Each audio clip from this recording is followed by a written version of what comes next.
నిత్య జీవ మాటలు వింటున్న బిడ్డలందరికీ శుభాభివందనాలు. మీ అందరికీ వందనాలు తెలుపుతున్నాను. ఇలాంటి నిత్య జీవ మాటలు ఎక్కువగా మీరు వినాలని ఆశపడుతూ ఉన్నాను. నిత్య జీవ మాటల్లో నా వ్యక్తిగత సాక్ష్యం కూడా మరి కొన్ని మాటల్లో మీకు సాక్ష్య రూపంలో వివరించబడుతుంది. దయచేసి వినాల్సిందిగా ప్రభుపేట మీ అందరికీ మనవి చేస్తూ ఉన్నాను. నా పేరు మైత్రి నాయక్. మేము నాయక్ అంటేనే లంబాడి కేటగిరీకి సంబంధించిన వారు అని ఆల్మోస్ట్ అందరికీ తెలిసి ఉంటుంది. మా స్వగ్రామం బెలుగుప్ప తాండా, కళ్యాణదుర్గానికి ఉరవకొండకు మధ్యలో ఉంటుంది. బెలుగుప్ప తాండా మా గ్రామం పేరు. మా నాన్నగారి పేరు ఉమానాయక్, మా అమ్మగారి పేరు లాలమ్మ. హైందవ కుటుంబంలో నేను జన్మిస్తూ వచ్చాను. మా నాన్నగారు మరి 7 రాళ్లకు పూజారిగా ఉంటూ భయంకరమైన విగ్రహాల మధ్య మరి మేము నివసించే వాళ్ళం. అంటే పెద్ద గుంపు మాది. మా లంబాడి కుటుంబంలో మా అన్నదమ్ములంతా చాలా పెద్ద గుంపు. అలాంటి కుటుంబంలో నేను ఒక్కడిగా జన్మిస్తూ ఉన్నప్పుడు ప్రభువైన యేసు క్రీస్తు ప్రభుల వారు ఎవరో తెలుసా యేసయ్య అనే మాట ద్వారా నన్ను ఆకర్షించునుడు అయ్యాడు. ఎవరో తెలుసా యేసయ్య పాట ఎక్కడ వింటూ వచ్చానంటే, మాకు తెలిసిన మా చిన్నాన్న వాళ్ళు నిత్యం ఉదయకాలము రాత్రి సాయంకాలం 2 పూటలా వాళ్ళు కుటుంబ ప్రార్థన చేసుకునేవాళ్ళు.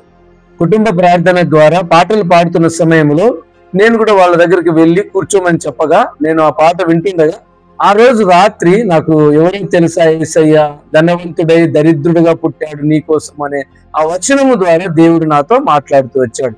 అప్పుడు నేను ఇంటి దగ్గరకు వచ్చాను. మిద్ది పైనకి ఎక్కి మరి ప్రార్థన చేసుకుంటా అంటే వచ్చి రాని ప్రార్థన చేస్తుండగా దేవుడు అద్భుతాలు ఆశ్చర్యకరాలు చేస్తూ నా పాపాలన్నీ క్షమించబడ్డాయి. క్షమించినప్పటి నుంచి నాకు క్రీస్తు అనేది చాలా ఇష్టంగా అయిపోయింది అనమాట. యేసు క్రీస్తు ప్రభువు వారు నాకు బహు స్పష్టంగా మరి పరలోకం నుంచి దిగి వచ్చినట్లు నేను కళ్ళారా చూస్తూ వచ్చాను. నన్ను దేవుడు ప్రతిసారి నాతో మాట్లాడుతున్నప్పుడు బైబిల్ ఇచ్చినప్పుడు బైబిల్లో మాట్లాడుతున్న మాటలన్నీ నేను మొట్టమొదటిగా మత్తయి సువార్త 7వ అధ్యాయం 7వ వచనంలో దేవుడు నాతో మాట్లాడుతూ వచ్చాడు. నేను వాక్యాలను వివరించి ఓపెన్ చేసి చెప్పలేకపోయినా వాక్యం మాత్రం మరి నేను అధ్యాయాన్ని వచనాలు చదువుతాను, దయచేసి గమనించండి. మత్తయి సువార్త 7వ అధ్యాయం 7వ వచనంలో దేవుడు నాతో బహు స్పష్టంగా మాట్లాడుతూ వచ్చాడు. అలాగే మరుసటి రోజు మరి ముందు రోజు నిర్గమకాండము 15:26 ప్రకారంగా మాట్లాడుతూ వచ్చాడు. ద్వితీయోపదేశ కాండము 31:8 ప్రకారము దేవుడు నాతో మాట్లాడుతూ వచ్చాడు. యోహాను సువార్త 14వ అధ్యాయం 6వ వచనం ప్రకారం దేవుడు నాతో మాట్లాడుతూ వచ్చాడు. అలాగే యెషయా గ్రంథం 53:5 ప్రకారం దేవుడు నాతో బహు స్పష్టంగా మాట్లాడుతూ వచ్చాడు. అలాగే యెషయా గ్రంథం 57వ అధ్యాయము 18వ వచనంలో కూడా దేవుడు నాతో బహు స్పష్టంగా ఈ వాక్యాల రీతిగా మాట్లాడుతున్నప్పుడు నేను ఎంతగానో నిర్ణయం తీసుకున్నాను. నాకు నిజమైన దేవుడు యేసు క్రీస్తు ప్రభుల వారే, ఈ రాళ్ళు రప్పలు దేవుళ్ళు కాదు అని నేను బావుటంగా మరి నేను నిర్ణయం తీసుకున్నాను. అప్పుడు యేసు ప్రభు నమ్మిన తర్వాత మా కుటుంబీకులు దేవుని నమ్ముకున్నాడు అని చెప్పేసి వాళ్ళు నాకు ఎంతగానో హింస పెట్టారు, ఇబ్బంది పెడుతూ వచ్చారు, చాలా పోరాటం పెడుతూ వచ్చారు. మా నాన్న వాళ్ళు అన్న వాళ్ళు అందరూ నన్ను కొట్టారు, ఒక చెట్టును కట్టేశారు. మన ఇంటి దేవుడు కాదు, మనకు సంబంధించింది వాడు కాదు, నువ్వు ఈ దేవుని వదిలిపెట్టాలా అని చెప్పేసి వాళ్ళు నన్ను పోరాటం పెడుతూ వచ్చారు. ఆ సమయంలోనే మాకు కుటుంబంలో మరి పాడి పంటలు పశువులు ఎక్కువగా ఉన్న కారణాన్ని బట్టి ఒక ఎద్దు చనిపోవడం అది నా మీద నింద వేశారు. అది నేను క్రీస్తు నమ్మట ద్వారా మాత్రమే ఆ ఎద్దు చనిపోయింది అని వాళ్ళు నా మీద వేస్తూ వచ్చారు. ఎందుకంటే అట్లనే నింద వేస్తే దేవుని వదిలేస్తాడు కదా అని అనుకుంటా ఉన్నాను. అయితే నేను దేవుడు నాకు ఈ వాక్యం ద్వారా మాట్లాడుతున్నప్పుడు నేను బహు స్పష్టంగా దేవుని మీద ఆధారపడుతూ వచ్చాను. నిజమే ప్రభా, నేను నిన్ను నమ్ముకోవడం ద్వారా ఈ ఎద్దు చనిపోయిందా, లేకపోతే పరిస్థితి ఏంటి అని క్షుణ్ణంగా ప్రభుని ఆరాధించి ప్రార్థన చేస్తా అంటే కన్నీటి ప్రార్థన ప్రభు నాకు ఒక సమాధానం ఇస్తూ వచ్చాడు. నువ్వు అధైర్యపడవద్దు, ధైర్యంగా ఉండము అని చెప్పిన వెంటనే నేను మా నాన్నతో చెప్పాను. నా దేవుడు చెప్పాడు, నేను దేవుడు నమ్ముకున్నా ఇది జరిగిందని మీరు అంటా ఉన్నారు, ఇది జరగలేదు, దీన్ని అప్పుడు తీసుకెళ్లి వాళ్ళు అప్పగించండి, వాళ్ళు ఏం చేస్తారో చూస్తారు అంటే అక్కడ ఉన్న వాళ్ళు మరి వేరే కేటగిరీస్ వాళ్ళు ఆ ఎద్దుని తీసుకొని మరి వాళ్ళు బలి అంటే కుప్పల్లాగా వండుకొని తినడానికి కోసం తీసుకెళ్ళినప్పుడు వాళ్ళు కేసు చెప్పండి ఏం చెప్పారు అంటే, ఇంత పెద్ద మేకు ఆ గడ్డిలో ఆ ఎద్దు తినడం ద్వారా అది చనిపోయింది అని నిర్ధారణం అయిపోయింది. అప్పుడు నేను చెప్తూ వచ్చాను, నా ప్రభువుని నమ్ముకోవడం ద్వారా ఇది జరగలేదు, అది తినడం ద్వారా అది జరిగింది అని అక్కడ నేను ధైర్యంగా చెప్పగలుగుతూ ఉన్నాను. ఏదేమైనప్పటికీ నువ్వు ప్రభుని వదిలేయాలా, అని వాళ్ళు నిర్ణయం తీసుకున్నారు. ఏది ఏమైనప్పటికీ నేను ప్రభును వదిలే ప్రసక్తే లేదు, నేను నిజమైన దేవుడు యేసు క్రీస్తు ప్రభుల వారే అని, నేను ఆ దేవుని తప్ప నేను ఏ దేవుని మొక్కను అని నేను కటాఖండిగా చెబుతూ వచ్చినప్పుడు చాలా సందర్భాల్లో నన్ను హింస పెడుతూ వచ్చారు. అయినప్పటికీ నేను ప్రభుని వదిలిపెట్టలేదు. 1991 సంపూర్ణంగా నా హృదయాన్ని ప్రభుకు అంగీకరించాను, ప్రభుకి ఇచ్చేశాను.